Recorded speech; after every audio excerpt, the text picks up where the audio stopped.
Hello friends, welcome to EWS English with Sumit में आपका स्वागत है। तो गाइस, हमारा टॉपिक चल रहा है डब्ल्यूएच फैमिली। ठीक है, तो मैं ज्यादा से ज्यादा कोशिश कर रहा हूं कि आपको सारी डब्ल्यूएच फैमिली बता दूं मैं। ठीक है, तो आज हम क्या करने वाले हैं। तो अभी तक हम हु सीख गए हैं, विच सीख गए हैं, whom सीखा हमने, whom और who में डिफरेंस भी किया। ठीक है, आज का जो टॉपिक है वो है व्हाट।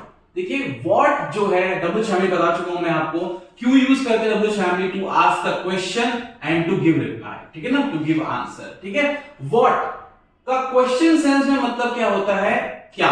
ठीक है, अब मैंने आपको क्या बताया कि डब्ल्यूएच फैमिली वो है, क्वेश्चन सेंस में वो होती है जिसके साथ हम हेल्पिंग वर्ब लगाते हैं। ठीक है ना, तो हेल्पिंग वर्ब जरूर लगानी है आपने।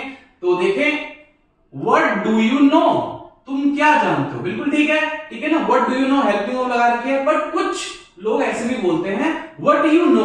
ओके ना, व्हाट यू नो, तो क्वेश्चन सेंस में ये गलत है दोस्तों। ठीक है ना, व्हाट यू नो नहीं होगा अगर आप किसी से पूछ रहे हैं कि भाई तुम क्या जानते हो। ठीक है ना, तो what do you know is the right answer, what you know is wrong answer. Okay ना, स्पोकन में चलेगा, मैंने जैसे पहले बताया था अमेरिकन और ब्रिटिश वाला, स्पोकन में चल जाएगा लेकिन रिटन में रॉन्ग हो जाएगा, तो इसलिए मार्क्स कट सकते हैं। ध्यान रखें कि डब्ल्यूएच फैमिली के साथ हमेशा हेल्पिंग वर्ब जरूर लगी होनी चाहिए उस टेंस से रिलेटेड।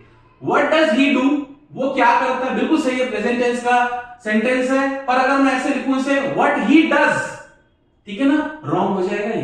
ठीक है ना, ध्यान रखें। ठीक है, तो व्हाट ही डज नहीं हो सकता, स्पोकन में चलेगा लेकिन रिटन में नहीं चलेगा। ठीक है ना, क्वेश्चन पूछना है तो व्हाट डज ही डू होगा, ना कि व्हाट ही डज होगा। ठीक है, आगे देखिए पास्ट का example, what did you eat yesterday, कि कल आपने क्या खाया। ठीक है, बिल्कुल सही है। ठीक है ना, लेकिन अगर आप बोलते हो व्हाट यू एट, ठीक है ना, व्हाट यू एट यस्टरडे, तो गाइस इसका मतलब भले ही आप बता दो लेकिन ये स्पोकन में यूज हो सकता है, रिटन में यूज नहीं होगा। ठीक है, तो ये चीज ध्यान रखो कि हेल्पिंग वर्ब जरूर लगी हो डब्ल्यूएच फैमिली के साथ जब आप क्वेश्चन पूछते हो स्पेशली। आगे मैंने आपको बताया आंसर सेंस में यूज करना है। आंसर सेंस में कैसे यूज करना है, देखो व्हाट को जब हम आंसर सेंस में यूज करते हैं तो उसका मतलब निकल कर आता है वो जो, क्या, वो जो। बहुत ही इंटरेस्टिंग है दोस्तों। तो this is what I want to say, ये है वो, देखो ये है वो जो मैं कहना चाहता हूं। इसमें चीज के बारे में नहीं बता रहे बट हम इशारा कर रहे हैं भाई this is what I want to say. यानी कोई चीज होती है ना कि हाँ यार यही तो है, this is what I like, this is what I mean, this is what I want to say. तो ये जो चीज है this is what I want to say, यही है वो, यही है वो जो मैं कहना चाहता हूं। तो this is what he knows, भाई यही है जो उसे आता है। ठीक है ना, या जो उसे पता है, this is what he knows. पर ग्रामर में है ना दोस्तों, अब देखो यहां पर आपको डू डज लगाने की जरूरत नहीं है, जैसा कि मैंने बताया। तो ये डिफरेंस बताना जरूरी है, नहीं तो आप मिस्टेक्स पे मिस्टेक करते जाओगे। ठीक है, this is what she wanted to say, या that is what, past tense की यूज कर रहे हैं तो that is what she wanted to say. तो दिस और दैट दोनों का यूज कर सकते हैं कि ये है वो जो वो कहना चाहती थी, तो this that is what she wanted to say. ठीक है ना, पर वो चीज के बारे में बात नहीं करेंगे, जो चीज बस जिसके बारे में आप बात कर रहे हो तो आपको पता होगा आपस में। ठीक है ना, that is what she wanted to say, हाँ यही तो है जो वो कहना चाहती थी। ठीक है ना, this is what I like, ये है वो जो मुझे पसंद है। ओके ना, and this is what I teach, ये है वो जो मैं पढ़ाता हूं आपको। ठीक है ना, तो वो तरीके की बात हो रही है जिस भी तरीके से। ठीक है, तो उसके बाद आगे चलते हैं हम एक और डब्ल्यूएच फैमिली देखते हैं।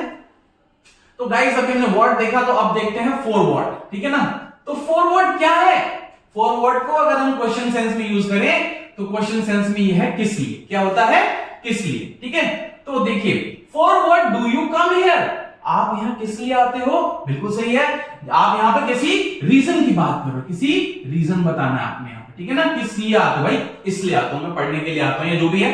Forward do you come here, तुम यहां किस लिए आते हो। ठीक है, अब ध्यान दें गाइस, ये सेंटेंस कुछ इस तरीके से भी पूछा जा सकता है या लिखा हो सकता है बुक्स में कि what do you come here for, तो इन दोनों को अलग करके भी लिखा जा सकता है, डोंट गेट कंफ्यूज्ड। ओके, तो व्हाट डू यू, मैंने क्या किया, वर्ड को पहले लिख लिया, फॉर को बाद में लगा दिया, तो what do you come here for. ठीक है ना, तो come here for, what do you come here for, कि तुम यहां किस लिए आते हो। ठीक है, दो तरीके से पूछा जा सकता है। आंसर सेंस में इसका एक और एग्जांपल देख सकते हैं, इसका क्वेश्चन सेंस में ही। तो what are we waiting for, हम किसका इंतजार कर रहे हैं, मतलब हम किस लिए वेट कर रहे हैं, ठीक है ना। तो ये सेंटेंस बहुत पॉपुलर है, what are we waiting for, चलो चलते हैं, है ना। तो इस तरीके से what are we waiting for, हम किस लिए इंतजार कर रहे हैं, तो इसको हम ऐसे भी बोल सकते हैं, for what we are waiting, ठीक है। तो हमने फॉर पहले लगा लिया। तो गाइस ये कंफ्यूज नहीं होना आपको, ये दोनों सेपरेट हो सकते हैं, ठीक है ना। बहुत सारी ऐसी डब्ल्यू फैमिली जो इस तरीके से यूज होती है, ठीक है। नेक्स्ट देखते हैं इसका आंसर सेंस। आंसर सेंस क्या है इसका, आंसर सेंस वहां पर था क्वेश्चन सेंस किस लिए, यहां पर हो गया जिस लिए। गाइस ये बहुत कम यूज होता है आंसर सेंस में, तो इसलिए मैं बस थोड़ा सा ही बताऊंगा इसके बारे में कि जैसे आई नो के साथ आपकी I know for what you come here, मुझे पता है, मुझे पता है, क्या पता है, तुम यहां जिस लिए आते हो, मुझे पता है तुम यहां जिस लिए आते हो, ठीक है ना। तो I know for what you come here, ठीक है ना। अब देखें तो किस लिए I know for what you come here, तुम किस लिए आते हो या तुम जिस लिए आते हो, तो थोड़ा थोड़ा सेम सा ही मामला है इसका, तो इसमें कुछ ज्यादा डिफरेंस नहीं है, ठीक है। तो आप समझ जाएंगे इसको, ठीक है। नेक्स्ट वेरी इंपॉर्टेंट, फॉर हुम, ओके ना। वो था किस लिए, ये है फॉर हुम मतलब किसके लिए, भाई किसके लिए, इसके लिए मतलब किसी इंसान की बात हो रही है, ठीक है ना। फॉर हुम मतलब किसके लिए, यहां पर फॉर समवन है ना, फॉर समवन यानी किसी पर्सन की बात हो रही है, ठीक है। तो किसके लिए, तो for example for whom do we earn, parents का ये फेवरेट डायलॉग होता है, for whom do we earn, हम किसके लिए कमाते हैं, यानी किसके लिए मतलब किसी इंसान की बात हो रही है ना, पर्सन के लिए। तो yes for whom do we earn, ठीक है। और हम चाहे जैसा कि मैंने बताया आपको, तो इसको अलग भी कर सकते हैं, whom do we earn for, दोनों ही राइट है, ठीक है। तो आप एक और एग्जांपल देखें, for whom do you come here, तुम यहां किस लिए आते हो या किसके लिए आते हो, ठीक है। देख लो, अगर आप रीजन की बात कर रहे हो तो for what लगा दो, for what do you come here। अगर किसी इंसान के लिए आ रहे हो आप तो for whom लगाना पड़ेगा, for whom do you come here, तुम यहां किसके लिए आते हो, किसके लिए, ठीक है ना, ध्यान दें। और इसको आप घुमा के इस तरीके से लिख सकते हो, whom do you come here for, ठीक है। आंसर सेंस में देखते हैं इसका मतलब क्या होता है, आंसर सेंस में ये किसके लिए बन जाता है, जिसके लिए, बात इंसान की हो रही है, ठीक है ना। तो मैंने बताया आपको कि आंसर सेंस में डब्ल्यू फैमिली जो होती है वो सेंटेंस के बीच में जाती है, ठीक है ना। तो और उसके साथ हेल्पिंग वर्ब नहीं लगानी है, यानी कि, ठीक है। तो जैसे देखते हैं, the person for whom you work hard, कि तुम जिस इंसान के लिए इतनी मेहनत करते हो, the person for whom you work hard, he doesn't care about you, वो तो तुम्हारी कदर ही नहीं करता, तुम्हारी परवाह ही नहीं करता, ठीक है ना। तुम जिस इंसान के लिए, तुम जिसके लिए इतनी मेहनत करते हो, तुम्हारी परवाह ही नहीं करता। The person for whom you work hard, he doesn't care about you, ठीक है। द पर्सन, नेक्स्ट एग्जांपल देख सकते हैं, the person for whom you want to leave me, तुम जिसके लिए मुझे छोड़ना चाहती हो, ओके ना। He doesn't deserve you, वो तुम्हें डिजर्व ही नहीं करता, मतलब वो तुम्हारे लायक ही नहीं है। तो जिसके लिए इंसान की बात हो रही है, ठीक है ना। तो इसमें काफी सारे एग्जांपल बन सकते हैं। तो यस आगे चलते हैं, एंड लास्ट हमारे डब्ल्यू में देखते हैं, ठीक है। नेक्स्ट है हमारी विद whom, विद whom मतलब होता है किसके साथ, क्वेश्चन सेंस में, जैसे with whom do you live here, कि तुम यहां किसके साथ रहते हो।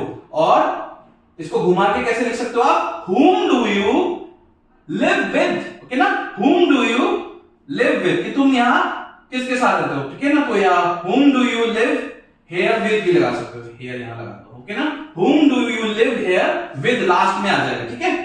आंसर सेंस में क्या हो जाएगा, जिसके साथ, ठीक है ना। जैसे कि the person with whom you live, तुम जिसके साथ रहते हो, he is a bad person, वो एक बैड पर्सन है, ठीक है ना। तो the person with whom you want to meet, he is busy, okay. तुम जिसके साथ या जिससे मिलना चाहते हो वो बिजी है। तो भी बहुत कुछ है इसके अंदर, फिलहाल के लिए इतना ही, मिलते हैं नेक्स्ट वीडियो।